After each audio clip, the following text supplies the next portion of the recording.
Okay, so I'm thinking the best way to go about this is to just randomly pick and choose. So I'm just gonna swamp.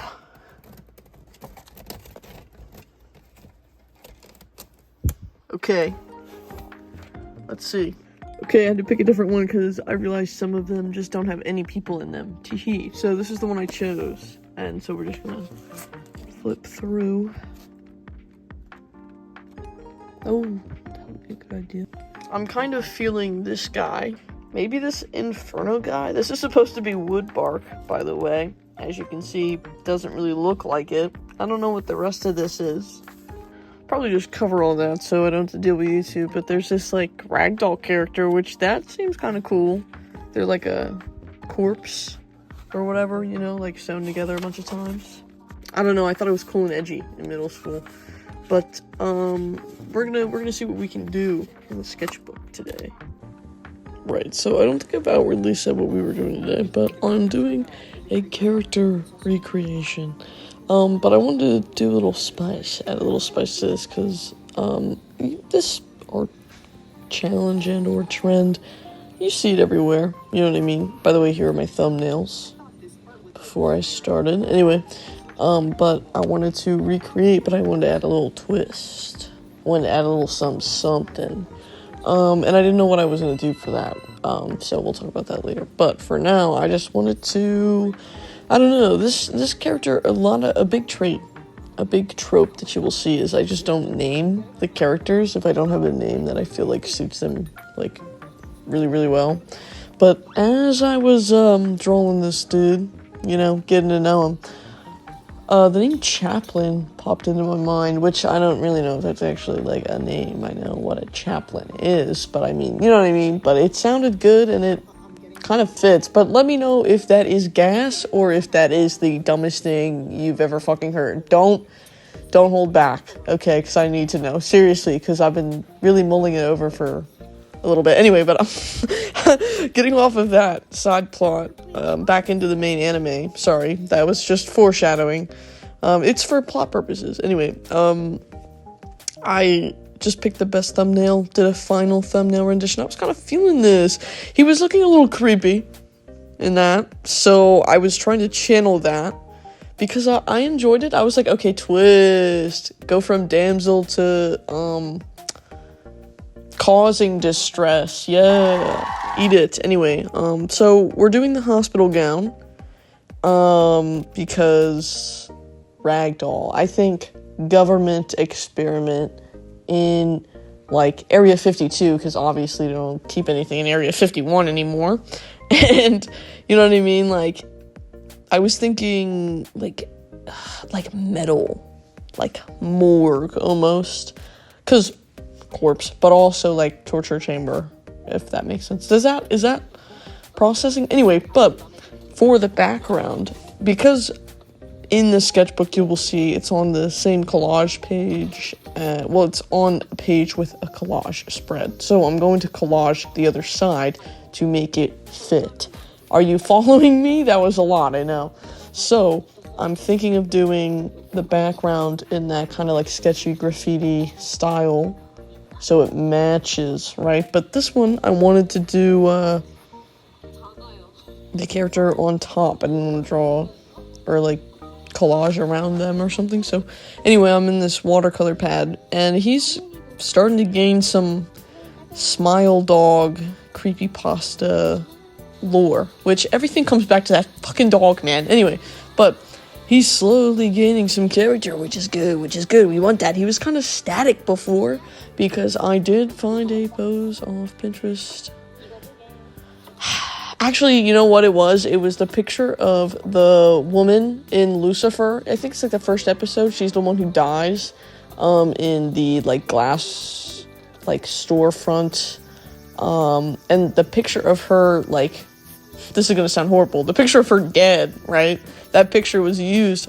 Stay with me here, because this is a long story.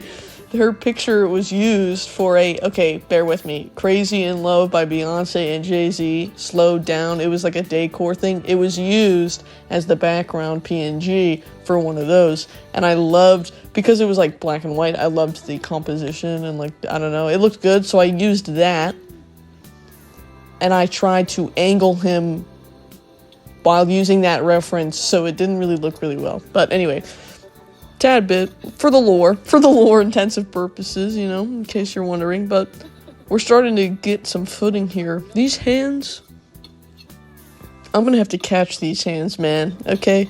Because first of all, the sketching, it just wasn't doing it. It just wasn't doing it. And then I finally got them at a point I was happy with, and you'll see when I line them, I mess up this left one, so it turns to an open palm. And yeah, I think it adds a little bit to the composition because it was kind of boring, I guess. But I messed up on the original one. All the purple on his cheeks were because I messed up, but I wanted to incorporate that as part of him. Also, this is my season palette, and I was just flexing on all of you because I pretty much didn't need to mix any actual colors because they were already on my palette. So season your palettes, okay? Live like a king, okay? Don't listen to those people telling you to clean your palette after you use your watercolors. Don't let the pigment sit there. No, I think not. Actually, I do what I want, okay? I'm not the government. Government. Anyway, but after that rant, he was kind of giving, I forget the name of the book, I'll try and find it and put it in, but it's the one where she turns into stripes because she stops eating lima beans, but she loves lima beans, so it's like causing her emotional distress, and it comes out in the stripes. I know, it's a children's book, and it's very deep. Anyway, it was kind of giving that with the left arm after I took some creative turn and added different colors. I'm not displeased with it. I like the other arm better because all I can think about is that book, but hey, you do what you can with what you have. And at some point, I also messed up on the face because I have this little knack of overdoing it when I should just stop and put it down. Can't put down the cup. Can't put down the cup for beer. Anyway. But, because they're water-based, I was able to fix it. So, I'm just adding some coloring here. I'm just working on the sketch. You know, just working on the sketch. I'm working it, making sure it comes up to par before I line it. So, yeah, that's all I got. Enjoy this.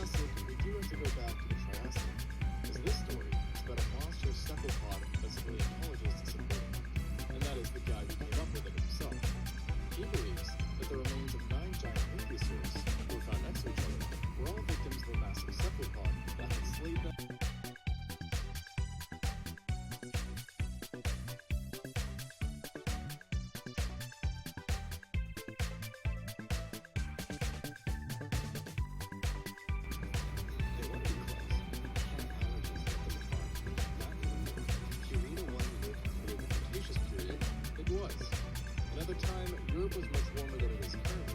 It consisted of an extensive archipelago that held an untold amount of small and large islands, which were all surrounded by oceans. And strangely enough, the animals in question were not dinosaurs, as this was one of the only places in the entire world where dinosaurs had to go, one of the worst getaways you could ever imagine. Despite having been a relatively large piece of work, All the colors I've used have been from just the palette. I'm telling you, season your palette and it'll fucking be so great for your sketchbook sessions or whatever. and seemingly turning it into just another dino place. Yeah. But this wasn't actually the case, as on Hattig Island, the animals took a very different approach to size than what was seen elsewhere in the world. And if anyone stumbled upon this lost place, it would take a struggle to get your writing just right. I know that feeling. That's why I partnered with Grammar. Yet it was still monstrous by normal standards, with an estimated wingspan of 3 meters for 10 feet, which is already putting it on par with the largest wingspans of birds today. Which, despite not even being the largest pterosaur on the island, was an absolute behemoth and a huge step up from the U.S. dolphin, having had a wingspan of up to 7 meters or 23 feet.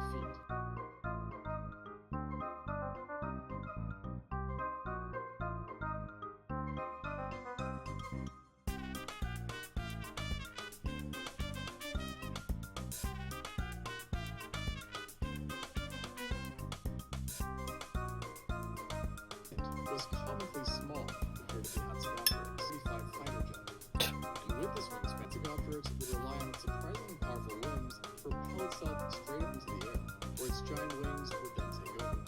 And based on studies done for other pterosaurs, it's believed that Hatzegopteryx had a vertical leap of about 2.4 meters or 8 feet, or in other words, 300% greater than the average vertical leap seen in NBA players. But in spite of being capable of flying, the Hatzegopteryx was still not the best at long-distance voyages, and likely only flew for short durations, using the sky mostly to just pinpoint potential victims.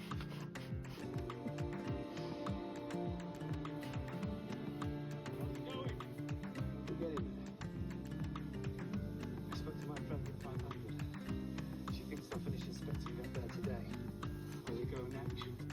Unlike the Albadraco, the Hatzegopteryx appears to have been mainly a terrestrial predator, and it actually could have been an unnervingly good runner too. While on the ground, it also had its height to use to its advantage, allowing fully grown adults to see well over vegetation. Just to further beef it up some more, as if it needed it, the sclerotic rings on Hatzegopteryx indicate that it had excellent vision, which would have let it spot any animal trying to remain unseen. And so based on these traits and its stature, researchers concluded Hatzegopteryx was by far the island's most dominant and largest carnivore. Yet, it wasn't necessarily its body size that made it truly terrifying and deadly, but rather its giant head, which again makes Albadraco seem like a joke, like the Hatzegopteryx's head measured 2.5 meters or 8 feet long. You know, just the equivalent to the length of an entire horse. And it wasn't just long, but bizarrely robust too. His hair was kind of like grown out blonde, but kind of like light and purple.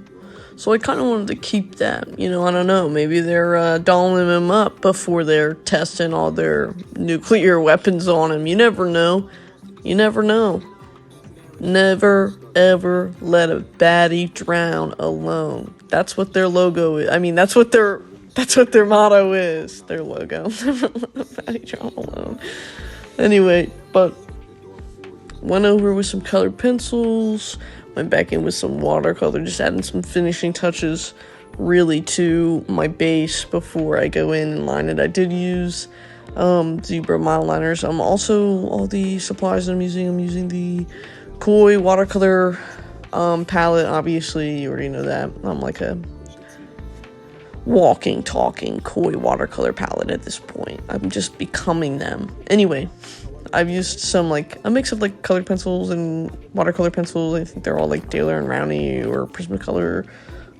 Use some Crayola water pens, or water-based, like, markers or whatever. Mile liners, the zebra fine liners, the mild liners, the microns. Jesus.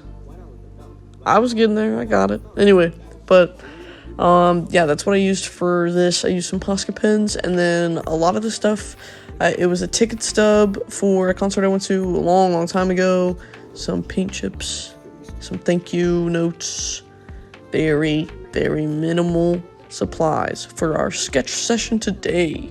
Let me know if you like these sketchbook focused videos, or if you like to see more finished pieces, like step-by-step process. Not really step-by-step, I guess, just a process of a bigger finished piece instead of in my sketchbook. Let me know. And like I said, I messed up on the face, but with the power of water and my watercolor rag, I was able to get the majority of it up and kind of fix what I did. I just added too much. I added dots on the face and thinking it would look good as like the bruise, but it did not. So thankfully I fixed it.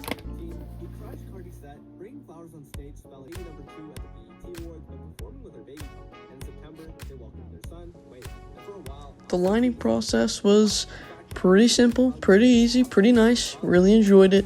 Like I said, I did mess up on the hand, but I feel like having one down and one open face palmed kind of makes sense. I don't know, ragdoll style. I guess it should be a little bit more fluid, a little bit more janky. I like how the stitches came out And I like that there's like 3. It looks pleasing. You know what I mean? Like, I love when people have those, like, stitching tattoos. But I feel like everybody gets those stitching tattoos, so it's like, There you go. You know what I mean? Now it's open. But, yeah.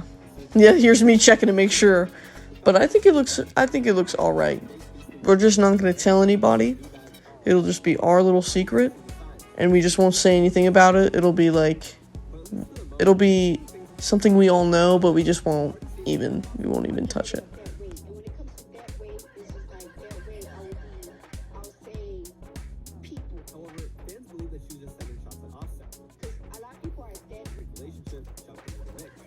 A couple more finishing touches, and it was finally time to free him.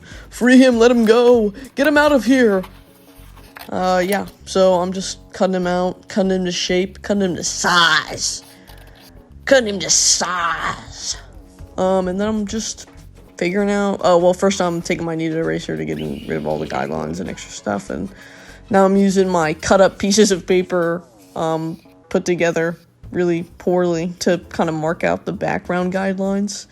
I hope it's giving what I wanted to give, let me know, but, I just put, like, green ooze, Okay. some purple substance, some pink brain matter everywhere. I thought that looked cool. And I think, I was gonna put, once I decided on the Chaplin name, I was gonna add his little name and, like, little, like, what is it, like those, like, magazine cutout, like, ransom note letters. You'll see when the final composition is shown, but in the, like, left corner, I was just gonna put him there, kind of, like, jankily, on, like, cut out pieces of paper. I thought that would look cool. So let me know if you like the name Chaplin, and if you like the ransom note letter idea, because I think that's what I'm gonna do. Also, my white Posca pen died here. I didn't find the working one until it was too late, and I didn't even want it. I did use it, obviously, but yeah, it was a loss. Not all my ideas are good. Sometimes I'll do stuff like this, and I'm like, nope, don't like it. Just gotta On that start over. But while we're redesigning this character, I already talked about the hair. I talked about the different color and skin tone. Oh my god. Skin tone variation. Jesus. Whew. Okay. I can do this. Okay. So, I wanted it to, I don't know, kind of feel a little bit more like how his lore is. You know what I mean? Because, like, he's getting weapons tested on him, and he's getting sewn together. He's some, like, experiment lab rat. Literally a lab rat. So I kind of just wanted to add to that. And I don't know, I think it's kind of cool to show, like, because he's, like, theoretically, as a theory, a game theory, he's, like, on a different page than what the collage is, so we can show, like, I don't know, like, the disconnect, and it connects with the chain, like, the chain is the thing keeping him there, but he has his own little world, you know what I mean? Let me know if you get that, because, I don't know, it was just a side plot that I was thinking of while I was doing this, but anyway, yeah, let me know. But now you might be thinking, what about the twist? What about the twist? I'm not seeing a twist. And we'll get to that. I was thinking, actually right now, sorry, we'll get to it now. That's my segue. So I was thinking, what can I do to break this up? Because this is feeling a little boring. And the way I came up with, what I came up with to remedy that was making him have these little tentacles come out from behind him.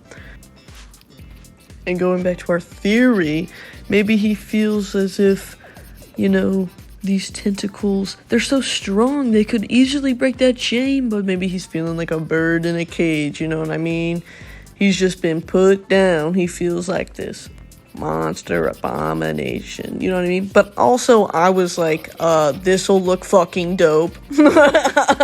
So, I basically colored him red, And then didn't that just wasn't enough for me. It needed a little some. So eventually I added some purple for shading.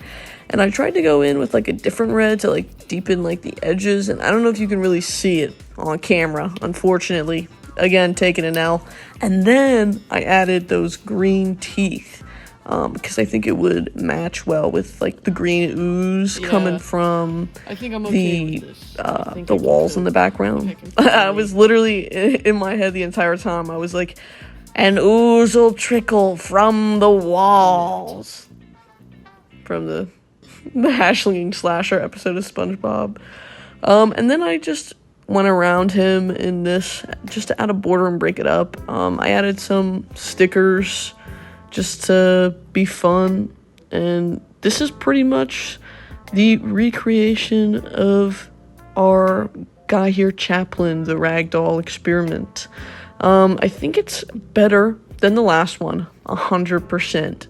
And I even kept the Handmade with Love sticker from Solterra, the candle place that has that backing card. But I think this came out really cool for just a sketching session, and I liked it. It was cool. So let me know if you guys drew along and what you drew. Make sure to @ me and tell me if you like it. What would you have done differently? What would you do? And do you like the name Chaplin? Please let me know. Thanks for watching, and I will see you in the next video.